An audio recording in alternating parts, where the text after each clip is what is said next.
Okay, we're back. So yes, that was the crazy part. Like that saying when they say that your family, strangers will support you more than your family. I learned that when I moved to Dallas, Texas, y'all, for real. But yeah, it was going great. It was going great. And then, of course, life happens, right? Stuff don't always keep going smoothly. Gotta have some turmoil. So here's the first turmoil. Y'all ready? I promise all this is not gonna last for the entire episode one, but it's just to give you a proper introduction of where it comes from, Queen, no matter what. So, anyways, my daughter's going with her siblings and her dad and enjoying, right? Everything's groovy, right? Everything's great. She's with her daddy. I'm making money, finding another job, looking at where we're going to live. Things are going great. I have family members here, so I had a cousin that I started to stay with once I told her that I was actually staying in town, not just visiting. She let me come over and stay with her. And so, things were working until daughter's dad wants to get emotional and wants to try to get involved with me, and I have no idea why, okay? So, because once he seen that wasn't happening, all of a sudden, CPS is now back in my business, you guys.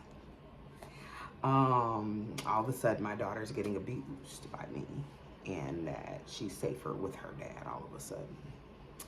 So yes, y'all, that's what happened. And of course, they had to see where I lived, and because they were telling them how I was homeless and I ain't have nowhere to go, I ain't got no job, and they don't want Majesty around a bunch of people. It's just a bunch of bull crap, y'all. Just some emotional nonsense. So anyway, the CPS caseworker comes over, sees that we're not living in a bando, and that food is in the house, and that my daughter definitely doesn't get abused, and she has a bed to sleep. All this stuff, doing their job. And so, of course, it closed. So that case closed, and he was upset, of course, that he couldn't get my daughter. And then he goes ghost. My daughter doesn't hear from him. And then we find out that he is incarcerated. And he is incarcerated to this day, you guys. So I still been single mom on it. And no matter how I felt, like even if my emotions wanted to get involved, no matter how I felt, I had to still what? Queen, no matter what. I'm angry. At this time, I was angry, mad. I'm hurt for my daughter because now she understands. Well, she's seeing that she can't go with her daddy, but she don't understand why. Because at that age, I'm not about to tell her, oh, your dad's incarcerated or he got locked up, baby. She's gonna be looking like, what? No, that's not what kind of mom I am. It's not about that. It's not about him or anything. It's protecting my daughter. So at that time, I just told her he was working a lot. I ain't gonna lie. I lied to her though. I did. So I was telling her he was working a lot, so he couldn't get her until she got a little older, and I had to just be bluntly honest with her, like, hey, he did some. He had to go away. Okay, I don't know what else to tell you, daughter. You don't want to, when you are queening, you do not want to feel like you need to disrespect the other parent, especially in front of your child, because at the end of the day, you made that parent. They didn't do it. So to disrespect the other parent, it doesn't make sense. And unfortunately, I had to deal with that as a child.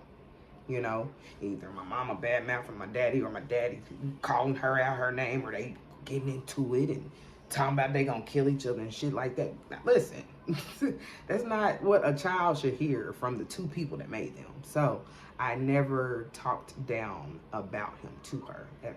Wasn't there. So for the longest she did. She thought he was just working hard. So that happened, and I was working hard. I eventually found my own place, moved out my cousin's place, and went into my own, so it was just me and Majesty.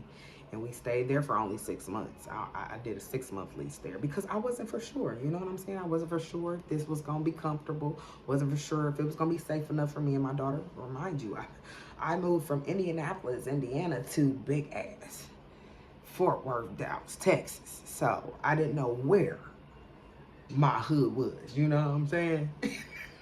So anyway, 6-month lease. 6-month lease. By the time my 6 month came, y'all, the corner store, the cornerstone van for the dead bodies had been in the building next to me 3 times. You think I'm gonna stay here? No, I'm not.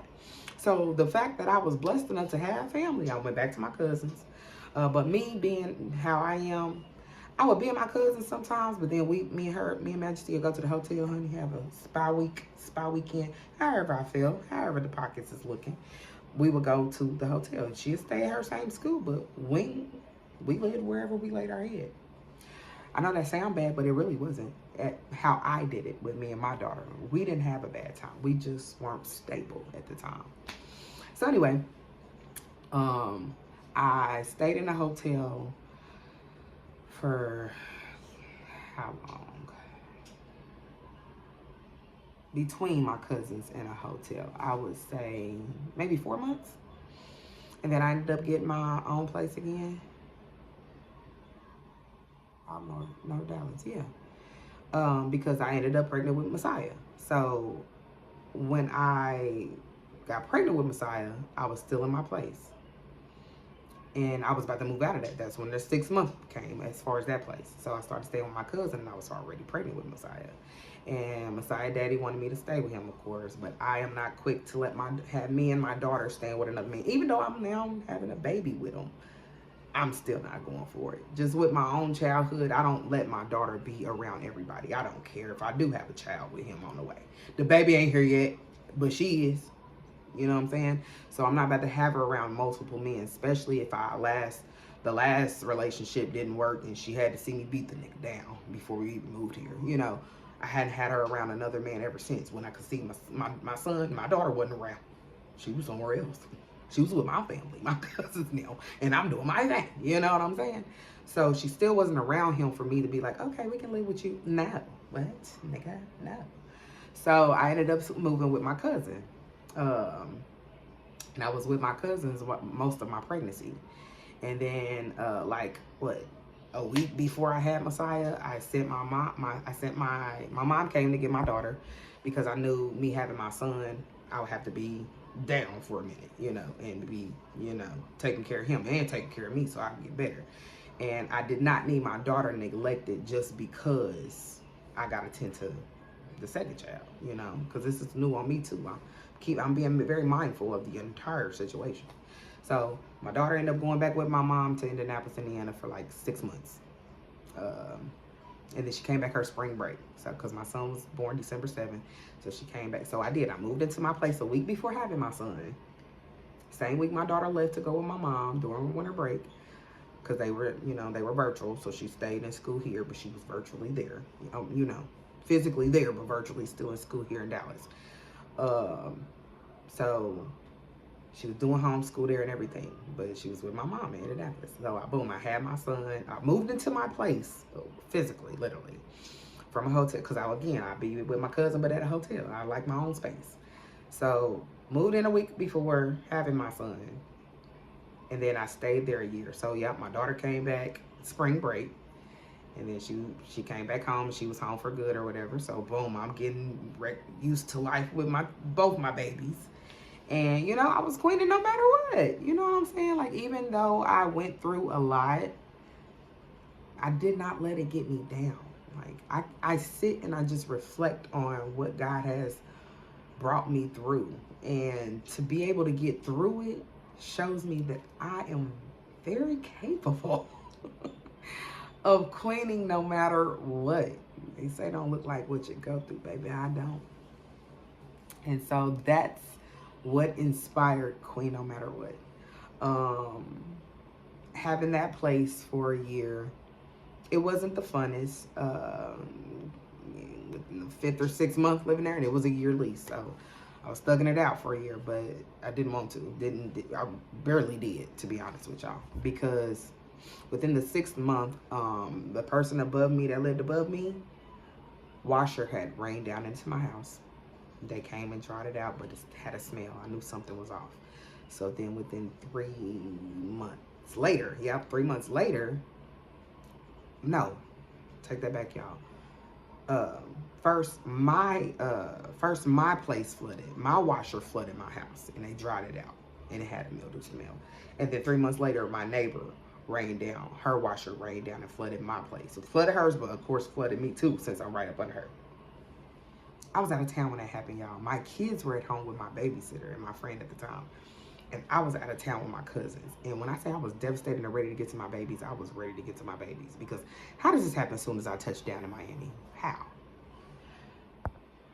So anyway, once I got home, I'm like, my nephew even was there. And I was just like, nephew, it's stinking here. He was like, I was telling you to beware of the smell. Something ain't right. So I ended up finding black mold in my house, y'all. So I had to go through it with them as far as telling them what was going on, telling them to get it fixed or I'm leaving. Because my thing is I'm not going to keep paying rent here and me and my kids shouldn't even be here. Black mold can kill you if y'all did not know. So I ended up moving out. I moved out that place without finding us a place first. So I ended up back in a hotel. Me and my 2 babies, we went to a hotel. I didn't take none of that stuff with us. I barely took any of our clothes. Like I lost heels. I lost purses. I lost a lot of stuff in that house. So yeah, that happened. And I was living in a hotel for the longest. And then I ended up staying with a friend for a little bit. And then I ended up staying with another friend for a little bit. And then a guy that I met when I first moved here, me and him started to date, and I did end up moving with him. I don't know, it was a voice in me telling me that I should, and to this day, I see why I should have, and I was told to. We might not be together anymore, but it was, I was able to be in my soft girl era. You know, I had to help with the kids loved them, jumped on them, enjoyed them all the time. Doing big ass kid stuff that I wasn't doing. And I was able to work, you know, I was working, I had my job that I had gotten when I moved with him, because before I moved with him, I didn't have a job. I didn't even have my car no more, y'all. Like I had no car, I didn't have my job, I didn't have no crib. I was down and out, y'all. I was down and out, but I still mentally queen no matter what. I didn't let it get me down. Like staying at my friend's house, they like, I see you. Like, I see you working hard, and I know what's coming for you because you have not gave up, and you better not give up. I see you. I was like, I ain't got no choice, you know. Give up. That's not even an option. That's never been an option in my head to give up. So many people thought I would go back to Indianapolis. And so many people thought I would just give up. And I'm like, that was not once ever a thought. I was just trying to figure it out. And I wasn't going to lose my kids while I figured it out, or my mind. So, so yeah, I ended up moving with my boyfriend at the time, and I ended up with a job, and I ended up with a car, and then me and him seen it wasn't gonna work in relationship wise. We just seen we better off as friends, and we friends to this day, but we seen it was better as friends. And like I said, we were friends 3 years before we chose to try to be in a relationship. So that's my big dog. That's definitely my big dog, y'all. If I needed him today, he would come. He would be there for me and the kids. He put the kids' bed up here at the house. Like, you know, we definitely we still good. We just, it wasn't gonna work in a relationship. So that's how you know it's truly a blessing, when you can end things without killing things. You know what I mean? And that's a blessing in itself. He's a man of God as well, so I know that that's a big help in the midst. That ex of mine was not back home, and he wasn't a man of God, sadly, and that was my fault within choosing a man, knowing that he wasn't being led by God. He wasn't even looking for God, listening for God. So that was definitely a consequence on my end, you know. So had to deal with it, had to get through it. Okay, you messed up, now you got to get through it. So anyway, So yeah, we ended up, ending our relationship. But and then of course I moved out. I moved out to take care of a cousin. I was only there to take care of her for about a month. I knew I wasn't gonna be there long, and so it went downhill with me and my cousin's relationship. But everything else is great, Left her house and moved right into my place. Um, Now I will say, you probably like, why go downhill? Well, police were called to her house when I was leaving, and so of course police called, kids involved. Who gets involved? CPS. So they trying to see what's going on. They looking at me at the time as homeless and incapable of having both of my children. So they have somebody. My friend, she stepped in and helped, basically saying she'll watch over and she'll supervise me and my kids and make sure we're good. But they seen that I had already had a welcome letter for the apartments I was moving into, so I gave that to them, and they seen was making money. I had more than one job. So they, of course, but I kept it open, y'all. They was ready to close it, and then they was ready to close it, and then they said that they had help with childcare. Hold on. You said you're gonna pay for all of it? Keep it open then. Keep it open, because at the end of the day, I don't have nothing to hide. You know what I mean? I don't got nothing to hide. I done got my crib. I know I'm about to get it furnished. Baby, I ain't got nothing to hide. You said you're gonna pay for the child care? Yeah, we want that. Keep it open. Here go the daycare I want them to go to. Yeah, come on, Lord. Come on with it. You said zero copay. All right, Lord, let's go. Let's go. Listen. So I told them, keep that case open. They said, are you sure? Why not? You're paying. Keep it open, because I know once he goes and there's no report or anything of child abuse, they're going to close it anyway. And they're going to keep, it's now in the CCMS, called CCMS here. Then they take care of, the payments. Honey, yeah, keep it open. What you mean in my show? Yeah. You want to pop up? You want dinner when you come? Listen. I don't got nothing to hide, man. I ain't worried about y'all. So, they laughing at me and everything because I was literally being myself with them, y'all. And so then I'm really a fool, y'all. So anyway, they kept it open. They chuckling on the phone and everything. So they go ahead. They leave it open. Approve him for his child care stuff, and then they closed it within 3 days. So I'm going to daycare. And guess what? They paying for it until November this year. And it's probably gonna go long. Well, no, it ain't gonna have to go longer because he's gonna be in pre-K. He's 3. He'll be 4 by the end of the year. So yeah, he'll be in pre-K soon. So it's like, y'all, I didn't blow up. I didn't lose it. Through all of that, I did not lose myself. And that's because I kept my eye on God. And that's how Queen No Matter What came about. I literally had a dream of basically God laying it out on who I am. And I am a queen no matter what, because of how I carry myself, because my head is held high even when they feel like I should be looking down. I don't give up when they feel like I need to. The world say she about to quit and she about to go back to mommy house in Indianapolis, Indiana, and that was not once one of my thoughts or plans. I knew God was gonna make it right for me here. God ain't brought me this far to make me go backwards. Once I leave Texas, baby, I'm going to be going somewhere else, baby, and it might be international. It's definitely not Indianapolis. You know what I mean? God has already presented to me the vision, and I already know where I'm headed, and this podcast is to allow y'all a little glimpse into my life and how much God is in it, and how great God has been in it, and how great God has made it. Because my life ain't nothing without God, y'all. And so that's what inspires Queen No Matter What. And that's why it's here to stay.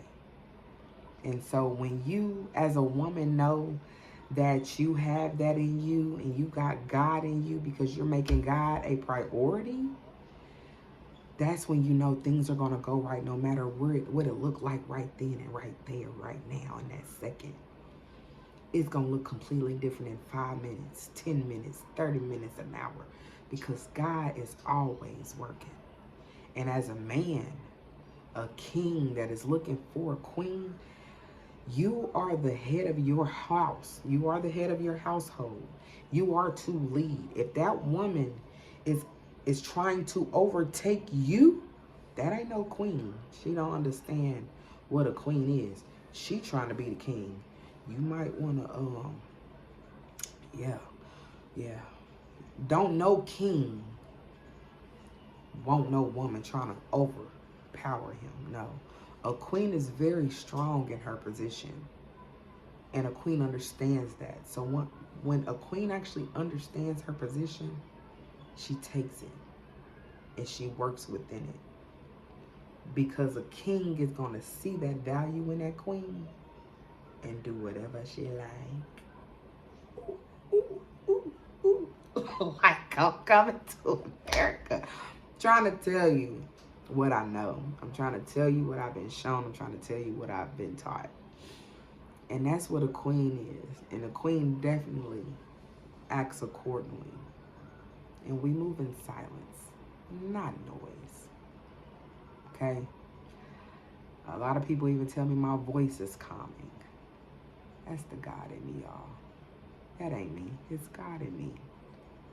But I hope y'all enjoyed this first episode. I went over my goal because I only wanted to give, take 30 minutes of y'all time, but I went a little over. But I hope y'all tune in for the second one. See y'all next Monday.